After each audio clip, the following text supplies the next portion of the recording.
Lady Diana का ads के खिलाफ मुहिम चलाना शाही खानदान को नापसंद था। बेटे के जख्मी होने के बाद बाप पर तनकीद की वजह क्या थी? डयाना ने अपना ट्रस्ट किसके नाम किया था? 20वीं सदी में ऐसी कई शख्सियात ने जन्म लिया जो अब तारीख में असातीरी किरदार की हैसियत से याद रखी जाती हैं। उन किरदारों में एक किरदार बरतानवी शहजादी लेडी डयाना का भी है। अपनी करिश्माती शख्सियत और शानदार फलाही कामों की वजह से उन्हें असातीरी हैसियत हासिल हो गई थी। लेडी डयाना की बेपनाह मकबूलियत की एक और वजह उनकी तकलीफ दे इज़्दिवाजी ज़िंदगी थी और दुनिया भर के लोगों के नज़दीक वो मजलूम थीं जो अपने शौहर चार्ल्स की बेएतनाई का दुख खामोशी से झेलती रहीं। उनकी कर्ब और दर्द की गहराई का एहसास एक आलम को था। 29 जुलाई 1981 को लेडी डयाना की शादी उस वक्त के प्रिंस ऑफ वेल्स यानी शहजादा चार्ल्स से अंजाम पाई, जो कि बरतानिया के बादशाह बन चुके हैं। उस शादी से उनके दो बेटे शहजादा विलियम और शहजादा हैरी पैदा हुए।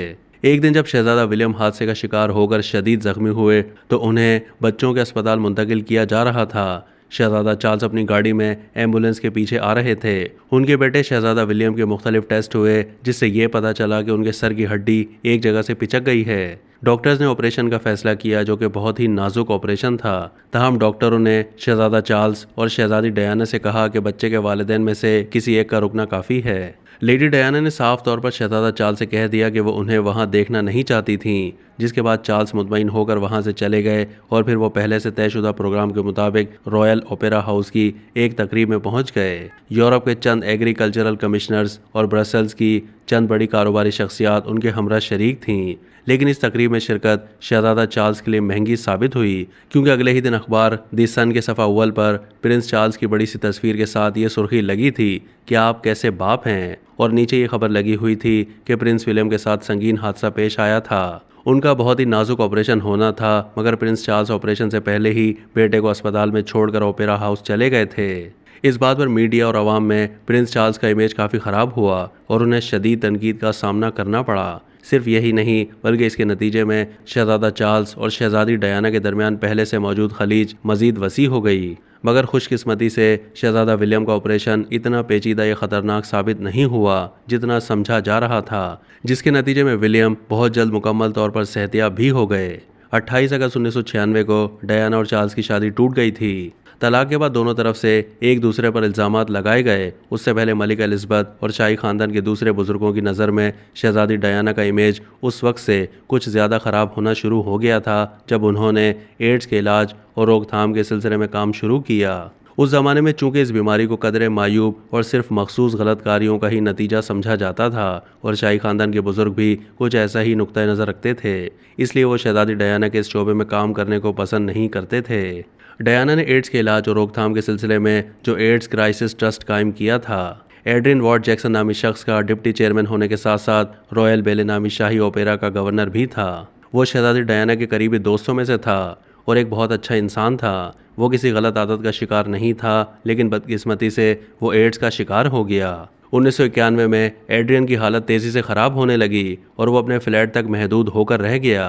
शहजादी डयाना भी उन्हें देखने जाया करती और अपने करीबी दोस्त को रोज़ बरोज़ मौत के करीब होते देख कर आती तो वापसी जाते हुए चुपके चुपके रोने लगती, लेकिन उसकी इस हालत ने एड्स के खिलाफ शहजादी की जिद्दोजहद को कुछ और तेज़ कर दिया।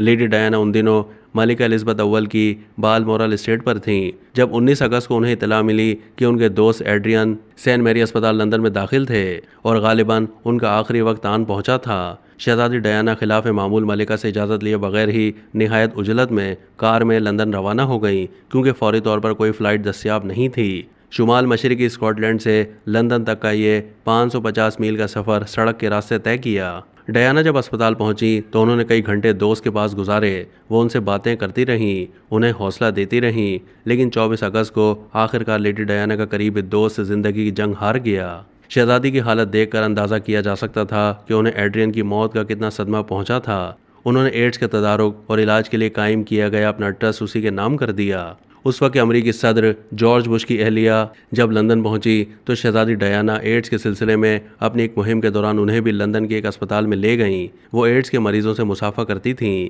कई हासिद किस्म के लोगों का कहना था कि लेडी डयाना अपना कद बढ़ाने और ज़ाती इमेज ज़्यादा से ज़्यादा अच्छा बनाने के लिए इस किस्म की हरकतें करती हैं, लेकिन ये महज एक हासिदाना राय थी। क्योंकि बहुत से लोगों ने देखा कि हकीकत में मौलिक अमराज में मुब्तला लोगों के लिए शहजादी के दिल में बहुत हमदर्दी थी। लेडी डायना ने जितना फलाही काम किया उसकी मिसाल नहीं मिलती। उन्होंने एड्स के खात्मे के लिए बहुत मुस्बत इकदाम उठाए। बीमार बच्चों के लिए भी उनकी खिदमात को फरामोश नहीं किया जा सकता। खलीजी जंग के दौरान उन्होंने दिसंबर 1990 में जर्मनी का दौरा किया ताकि वो फ़ौजियों के ख़ानदानों से मुलाकातें कर सकें। 1991 में वो पाकिस्तान के दौरे पर भी आईं। उनके साथ शहजादा चार्ल्स नहीं थे। 1995 में उन्होंने बोस्निया के बच्चों के लिए फंड्स इकट्ठा करने की भी काविशें की। उन्हें बेशुमार अवार्ड्स और एजाज़ात से नवाजा गया। उनकी ज़िंदगी के आखिरी 8 साल मुसलसल फलाही कामों में गुजरे और उन्हें अपने इन कामों की वजह से हमेशा याद रखा जाएगा। 31 अगस्त 1997 को लेडी डायना पेरिस में कार के एक हादसे में जाँ बहक हो गईं। अब तक के लिए इतना ही। मज़ीद मालूमात के लिए डेली जंग के यूट्यूब चैनल को सब्सक्राइब कीजिए।